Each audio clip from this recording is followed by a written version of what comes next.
ท่านพ่อแม่พี่น้องทั้งบ้านที่เคารพในฮักแพงทุกท่านขน้อยดร.คำพานศิรวงศ์สบายดีพ่อแม่พี่น้องที่ฮักแพงทั้งหลายผู้ข้าชื่อว่าดร.ธรรมวรรณวินตามปฏิทินนั้นแม่นเฮาถือส่วนหลายแม่นตามสากลเพราะว่าเจ้าคันถ้าว่าเฮาจะเอาหลักของบรรณาปีลาวแท้แม่นเฮาต้องเริ่มบุญปีเมืองลาวพี่แต่มันอยู่ในมันก็อยู่กลางปีของอันนาปฏิทินสากลเพราะว่าเดือนอันนาปีเมืองลาวหันมันบุญเดือน5เด้โอเคฉะนั้นพุทธบุเกเฮาเพิ่นก็เลยย้ายเอาบุญหันมาต้นเดือนเจียงหรือว่าเดือน1มันซะเป็นเดือน1เนาะเจ้าเพิ่นก็เลยไปบุญเดือน1เดือน2เดือน3ไปจนฮอดเดือน12คำตัวที่ว่าบุญเดือน1นับมาตั้งแต่วันที่12นี่ท่านได้เว้ามาเมื่อกี้นั้นหันบอกว่าอันนี้มาตั้งแต่สมัยของพระเจ้าฟางุมแต่ว่าท่านพ่อเสียนี่คิดไล่บอกว่าบางเทื่อในด้านพระพุทธศาสนานี่เขามาลาวนี่สิเขามาก่อนสมัยของพระเจ้าฟางุมคันเฮาสิเว้าเรื่องตามประวัติศาสตร์หันแท้คนลาวเฮาอยู่ที่เขตประเทศลาวเดี๋ยวนี้วันซะเคยนับถือศาสนาพุทธนี้มาก่อนนั้นแล้วสมัยที่บรรพบุรุษเฮาอยู่นครหนองแซ่นี้เฮาก็เคยได้ฮู้จักกับศาสนาพุทธมาก่อน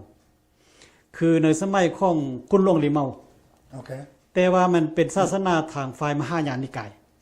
หรือว่านิกายมหายานนิกายมหายานตอนนั้นแล้วบัดนี้เมื่อเวลาว่าพวกเขาได้อพยพหลบจากเขตเหนือลงมาเขตใต้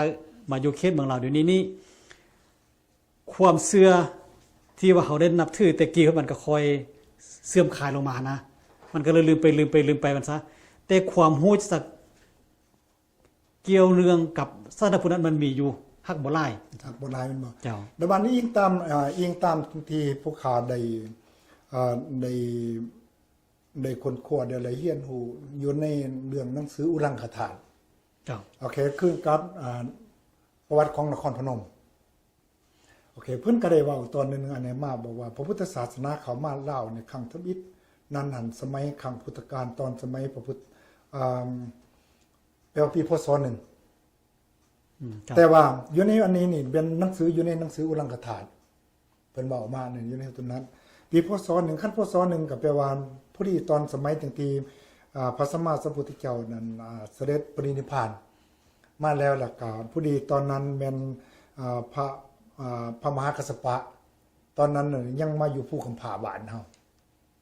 อันนั้นอิงตามหนังสือฉบับนั้นนะแล้วหันมาแล้วผู้ดีพระพุทธเจ้าเนี่ยเพิ่นได้เมื่อว่าเพิ่นทำพระสรีระพระเพิงศพนะของพระสัมมาสัมพุทธเจ้านั่นแปลว่าจูดบ่ใหม่ในตอนนั้นแล้วเด็กผู้ดีเพิ่นบอกว่าอันนั้นในพระอานนท์นี่พระอนุรุทธะนั่นก็เลยบอกว่าทานบ่ต้องหอนใจพวกมันนาอันนั้นทิ้งทีไปอันนั้นเป็นหยังจังว่าศพนี่จูดบ่หมายอันนะแต่บาดเพิ่นก็เลยบอกว่าวันนี้นี่เพิ่นรอคอยถ่ายพระมหากัสสปะเป็นผู้มานมัสการแล้วหมายความว่าพระเพิ่งนี่ก็จะสรุปขึ้นเองอิงตามตำราว่านะแล้วคันเมื่อมันเป็นนังสันหันมาแล้วเดี๋ยวบาดนี้ในเมื่อว่าพระมหากัสสปะได้สอกอ้นใดไปนมัสการพร้อมด้วยพระอรหันต์500องค์นั้นแล้วก็หมายความว่าพระเพิ่งนั้นก็แปลว่าลุกขึ้นเองในตอนนั้นแล้วบาดเฮาจะมาเห็นในว่าหลักฐานแต่ว่าในตอนนั้นหั่นนี่แม่นบ่ทันได้จารึกแม่นบ่ดเรื่องว่าเรื่องประเพณีเฮานี่แม่นบ่แต่ว่ายังบ่ทันได้จารึกแต่ว่าเรื่องห้อยเสื่อมหลักฐานทางพุทธศาสนาเขามาเล่านี่พี่ว่าเริ่มมามีตั้งแต่สมัยนั้นจนมาฮอดสมัยตัวที่2มันคุณดวงดีเมาที่ทานอันนี้มานี้แต่ว่าสุดที่3นี่นั่นแม่นสมัยของพระเจ้าฟางุมแม่นตัวโอเคแต่ว่าเรื่องที่ว่าเฮาถือเป็นจริงจังของลาวเฮานี่แม่นสมัยของพระเจ้าฟางุมแม่นตัวแม่นล่ะโอเคแล้วท่านพ่อแม่พี่น้องทั้งบ้านที่เคารพสาเหตุที่บอกว่าลงลึกให้ฮู้แจ้งในตอนนี้นี่นั้นเพราะว่าเรื่องฮีต12นี้มีความของเกี่ยวกันกับหลักฐานทางพุทธศาสนานี่หลายพอสมควรแม่นที่บ่แม่นบ่โอเคฉะนั้นเพื่อเป็นการเสียเวลาขน้อยผู้ขาขน้อยดร.คำภาคก็อยากจะตื่นโอกาสนี้ถามทานดร.ทั้งวันเลยว่าสำหรับบอกว่าเดือนที่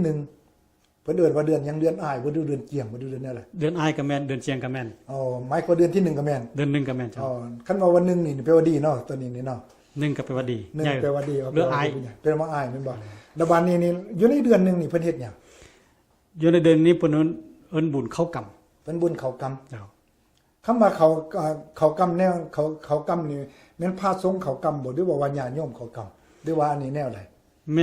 แม่นพระสงฆ์เขากำ พระสงฆ์เขากำคำว่าพระสงฆ์เขากำนี่นั่นแม่น